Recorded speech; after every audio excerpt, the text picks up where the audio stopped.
Hello, I am Bentham and welcome back to Factorio, where I'm currently fishing off of this little pier that I built here.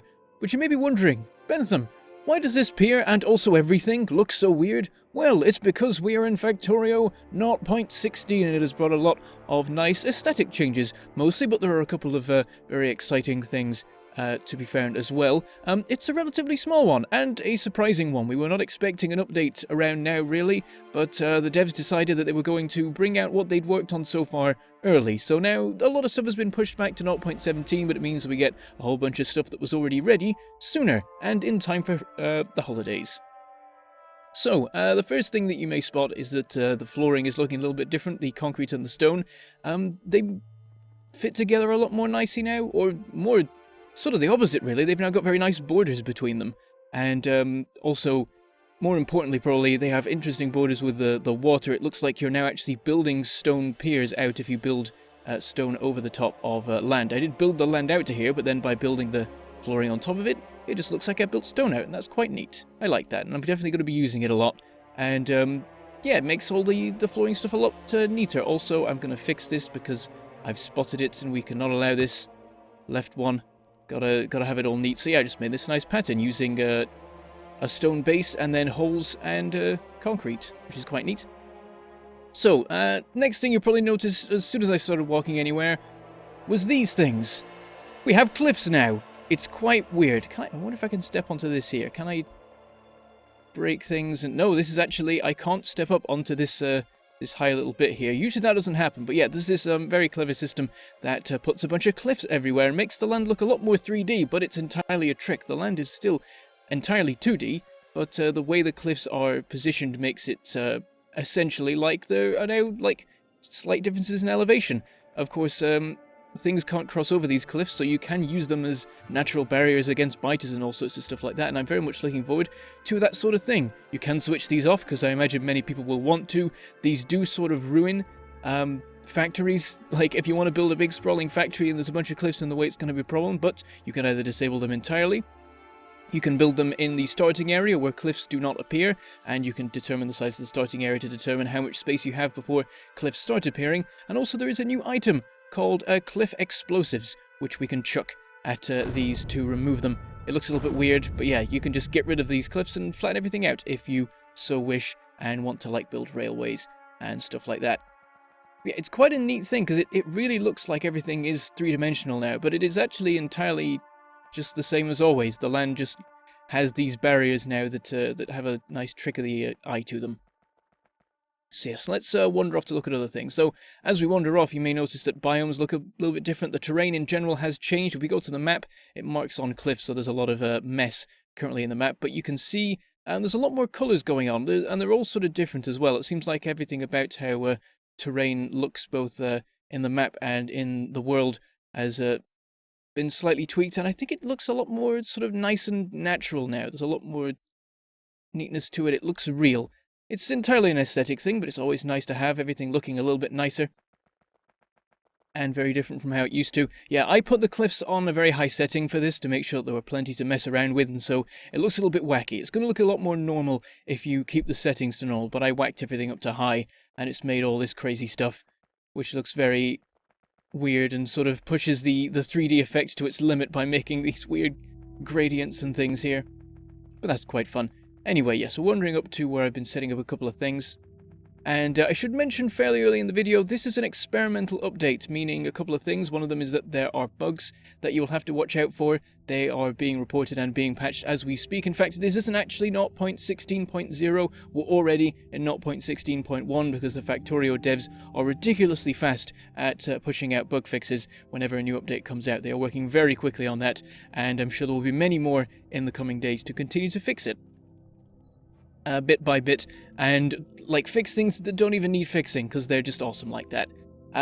Yeah, so one thing about the fact that it is experimental means that you have to opt in to the experimental version to get all of the new things in this update, and so I have a link in the description to a video I made a while back which explains how to do that. I believe it is still accurate in all important ways, so you can follow that, and that will show you how to get the most recent update and stay at the most recent updates if you want to do that. Anyway, one of the main things about this update is a lot of increases in resolution to a lot of things. You have to switch that on in the options, just in case you're wondering why things were still a little bit pixelated for you. But as each update comes out, more and more things are being updated graphically, and here we have a nice selection of those things. So the radar is now looking a lot more nice. The lab is, the pump jack, the storage tank. We also have wires up here. These are looking a lot more neat now. No more the awkward pixeliness that you would often get with the wires. They look a lot more smooth.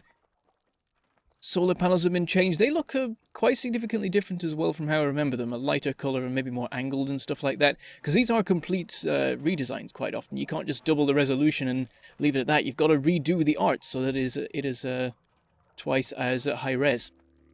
Also lights, hard to see because they're quite small.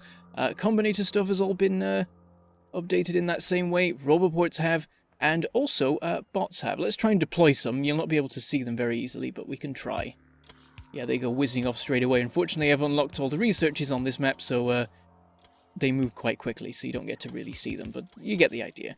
Also, the combat bots are looking a little bit nicer. I don't know, I think all the look is the same. They've just been upscaled in terms of resolution. They're just going to bob around now. And also, we'll get back to those in a second, but the tank, I think, has been upped in terms of resolution. And that was something over there that I'll show you in a minute. I'm leaving the cool stuff till the end, because then you watch till the end, which is always good for me. So, here we have some logistics chests, and you may notice there are 5 now instead of 4. One new one has been added, and it is the buffer chest. What this does is basically act as a storage chest, but you can request to it. And I've been hoping they'd implement this for quite a while, because it's got a couple of convenient applications in factories. It means that you can move things to certain locations without them being taken out of the logistics network. So you can request stuff with it. It has the requesting menu, but then everything in it is still open to be requested by other things. So requested chests will have priority, I imagine, and after that buffer chests will be given stuff. So that's quite neat. And there's all sorts of little applications for that that I'm sure people will come across as time goes on. There have been many times where in a factory I've thought, oh, I really wish that I could like request something to here, but then have it still be able to be sent elsewhere. So very nice to add into it. I was hoping that I could demonstrate like the new way the system works by showing you the new science icon, but they haven't actually updated yet. It still shows only these, but I'm sure that probably in a hotfix fairly soon they'll go, oh yeah, we forgot to do that, and add in the green one there to the diagram. So that's pretty neat. Couple of quality of life things I'm going to show you up here. So here we have some belts, and this is a common situation you can get into where you've got a standard belt running in a line and then you want to branch off somewhere else. And so in order to place a splitter to separate the input out, you've got to remove a belt and then place the splitter. And it was a tiny little annoyance, but it did exist, and so of course the developers have removed it. You can now fast replace straight over belts with other kinds of belt component, and this also works of course with underground belts. I can now do this and this, and oh, it doesn't work because of the splitter. Oh, it's ruined it. But you still saw there that the replacing worked. But yeah, it does the... There's also, of course, the other feature, which I think was already in place, but it's cool to have it all work at once, of just placing them like that, fast replaces and removes the belt in the middle. Isn't it wonderful? Another tiny quality of life thing, but again, these are the Factorio devs, so it has been fixed, is whenever you were trying to dump things onto belts, you might often find that stuff would spill everywhere while you were trying to place stuff. So here we have a belt that I've already filled with iron, and if I want to, let's actually grab some off here. If I want to place iron onto it, I have to hold down the Z key, and then it will dump it onto the belt. And now, as long as I'm moused over the belt, it doesn't spill it everywhere. It stops dropping it until a gap appears, which is wonderful, so you don't get iron all over the floor anymore, as long as you are careful where you try and place things. So that's nice. And then another one, which I think is going to be very important for new players in particular, is a update to the UI stuff. Well, yeah, the displayed stuff when you are building rails. If I want to build some signals, I have some down here, then suddenly you see a whole bunch of things light up on these rails, and these are rail blocks. This is wonderful. You can now see visually all the rail blocks in a network while you're holding a signal. So whenever you're trying to work out your rail networks, it's very easy to spot if you've made some sort of mistake somewhere. And this is going to make learning how to make rail networks with multiple trains ridiculously easy relative to what it used to be. because as soon as you place them down, you can immediately see how it works. It's easy to just demonstrate how this operates. You can see here that there's a block here, trains wait here, and then there's a block for this junction here. Trains can be stopping here or here if there's trains just ahead. It's great, and it shows it's got this different color system, of course, like maps and stuff do. I believe that it can carry on till like 7 colors or maybe infinite colors, but you're generally probably not going to get much further than 3 or 4. And I've demonstrated that there. So that's fantastic. And basically, my rail tutorials are obsolete. You do not need them anymore, because this is going to tell you, like, pretty much everything you need to know about how a rail network works. You start placing signals and it'll make sense immediately, because half of working out how rail networks worked previously was getting it to click in your head that you had to visualize these junctions, and now it does it for you. You can see them, you can see the blocks. It's fantastic. Anyway, enough of that, let's move on. Don't want to waste too much time. And over here, we have this. This is an artillery cannon. Or an artillery turret specifically. And it is quite cool. The ranges are crazy. It's got a minimum range of 30... let me actually check. What is the, like, maximum range of a normal gun turret? Normal gun turret, the range is 18. The minimum range of this is 32. This is not a short-range weapon. This is for firing at things a long way away. Automatic range is 224. That's right, it will automatically shoot biter bases a ridiculous distance away.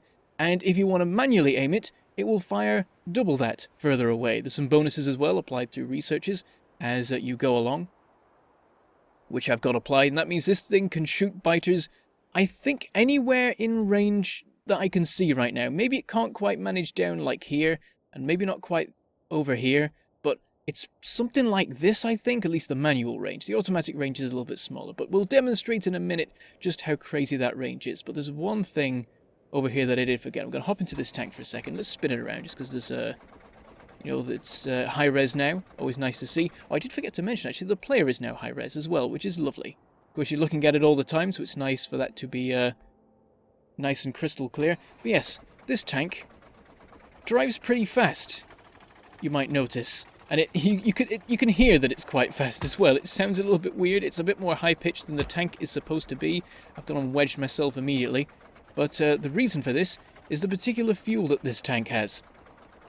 Now, different fuels can apply different acceleration and speed bonuses to vehicles. And a lot of things have the same, like, standard rate. Anything wooden and anything coal-related is all 100% normal speed.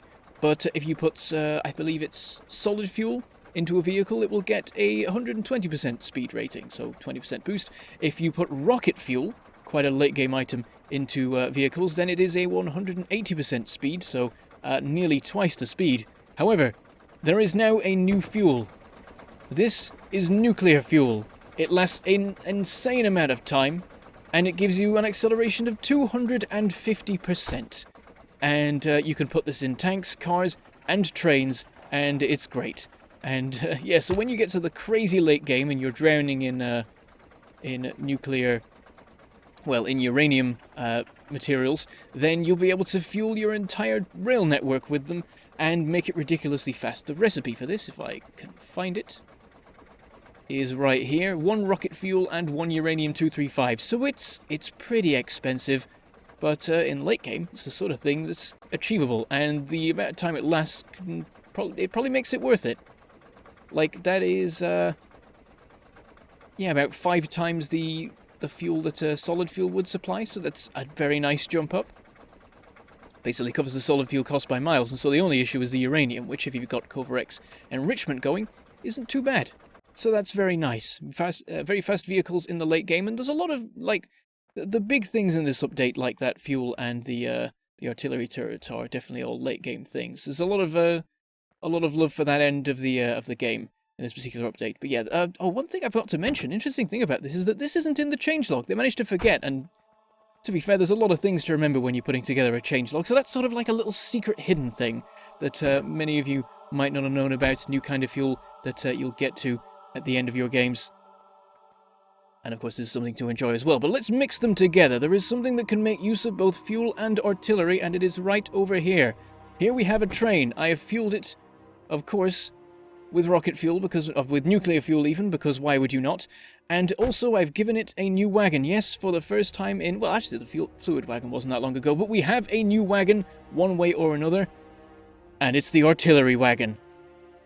This is insane. Let's go drive it somewhere. Okay, let's hop into here and get going. This runs automatically like any other artillery turret does. We've loaded it with 100 artillery shells. By the way, these don't stack unless they're in a gun, which is, I think, a deliberate attempt to make them sort of a bit unwieldy to manage, because the payoff is fantastic. By the way, they're quite expensive to make. 4 explosive cannon shells is the big cost you have to front, as well as a radar and 8 explosives. So yeah, definitely, like, you can't be producing these at quite the crazy rates as many other things. But yeah, if we just drive this along for a while, eventually this thing's going to spring into action as we go through the different biomes we have.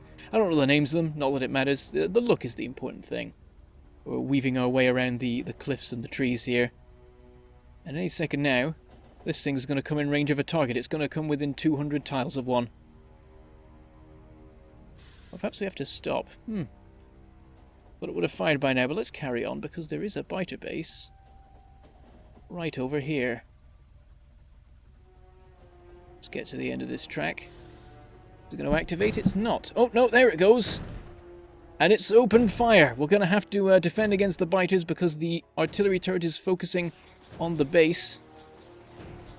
So you don't have to defend the thing, but you can just send it out and have it start shooting the bases to pieces. They do quite a lot of damage. I tried standing in the firing range of one. Well, I tried standing at the targeted location of one while wearing, I believe, something like 4 level 2 shields, and it nearly knocked them out. So it's not, like, it's pretty powerful. But yes, that was the automatic firing. Oop, stray one there. I think we've dealt with all those bases just about. Yeah, that was the automatic firing mode. It also has the manual firing mode, which has twice the range. Let's make some good use of that. Here we have the artillery targeting remote. You can pick any location and have the artillery fire at it. So I can see on the map over here, we have a biter base. I'm going to target it. So I'm going to line up the shot. This is going to take a moment to turn around. And when it fires, it will light up the map so you can watch it progress. And you can watch it hit at the other end, and then we can just order the firing of a whole bunch of shells, just line up a bunch of shots on all the bases, and watch the base be annihilated. This is a very late game thing, of course. This is not going to ruin the mid game by making it super easy to kill biter bases. Oh, there we go. It didn't need to fire anymore. It's already dealt with it. I underestimated its power. But yeah, this is a thing for in the very late game when you need a way to just annihilate bases from miles away, because we are miles away. That wasn't even the maximum range. The maximum range is absolutely crazy. And yeah, it means that basically any biter base that you can see on the map, you can probably kill without even having it bother you, apart from the biters obviously trying to attack you. And of course, it's easier to defend against those because we now have some cliffs that we can block their advance with. And we can put turrets on top of those cliffs so that they can never attack them. Of course, spitters can still fire at them and stuff like that, but biters will be able to get to them. And they won't even be able to break through otherwise. Oh, and it looks like... the biters spotted the other cannon. In fact, that one may have even been helping with the attack, because I'm not exactly sure what the priority system is for artillery shells. It probably just makes use of every cannon it can find to bombard a base, and that's why that one got attacked. But there we go. That is most of the new stuff. Let me consult my list for a moment, because I wrote down a bunch of other stuff, because there's a couple of things. Some changes to train schedule stuff, some improvements there in usability. I forget exactly what though, and it's not hugely important. Ah, yes, in multiplayer, you can now have passengers in vehicles, which is very nice. They can shoot out the windows and stuff like that. Quite convenient. Oh, hi there. There we go, dealt with. Wow, how much does this... Yeah, 2,000 health. Not bad. Just, like, compare that to, like... So Mangledpork got, yeah, 500. That's pretty, like... That's not going to go down anytime soon. When, well, at least small biters are attacking it. Behemoths will have a bit better of a time against it, I'm sure. But yeah, you can see that it has been firing, so that's pretty neat. Still got ammo left and everything. Managing these is quite difficult. It's 3x3 as well, which deserves to be a bit bigger than the other turrets. But yeah, very, very useful thing to have in the late game, definitely, for dealing with bases at least. And defending against new bases being established by biters as well. It means that as long as you have one of these around, if they try and build a new base, it'll just get annihilated immediately, which is very convenient. All sorts of applications I'm just thinking up of as time goes on. Ah, yes, there has been quite the change to resources. So it's like, I can't really demonstrate it here because I forget what settings I've actually used, but the resources have been changed a little bit. They've been made more sparse. In fact, there's now a third, I believe, of the total amount of resources on a map than there was previously. It's been reduced by quite a bit, and the reasoning is that they're going in sort of I guess a railworldy direction, really. They're trying to go more in the direction of that style of map, where deposits are larger and more spaced out and harder to get to. So you've got to move further to get to a deposit, but when you get there, you'll get more out of it. And they're now making it like a general change to all maps where it's more like that. And of course, if you don't like that, then you can always change it by messing with the settings and sort of undoing the change. But I think it's a good idea because Railworld is an awesome game mode, and I play it all the time and barely ever play any of the other ones. And so making the game generally more like that is fine by me.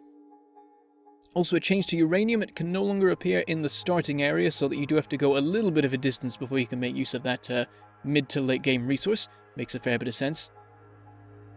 And I think that is it. Oh, also iron, the total amount of iron that appears is relatively higher than before. It's still reduced overall, I think, because of the general changes, but iron is now a little bit more prevalent than before to make up for the fact that it was being overwritten by copper, I believe, and all the other ores when the maps were being generated. I know that sort of thing has been changed before, but it was having a negative effect. We were a little bit short on iron, sort of overall, at least in maps that were very heavy on resources, and there was lots of overlap in. Anything else of importance? Let me see. I think that just about covers it. One of our quicker update overviews, I'd say. Partially because this took me by surprise. I wasn't expecting it now. They did announce that it was going to come out, which in itself was a surprise, but I thought that when they said next week on a Friday, they meant the Friday, not the Wednesday. And so I was a little bit on the back foot with this one, but I hope that you're still happy with this and that I've covered everything that you were hoping I could cover. If there's anything I've missed, I might mention it in the description, and there's also other links in the description as well to various important things like how to make sure you are properly updated and stuff like that. But with that, I shall say goodbye. Thank you for watching, and I shall see you next time.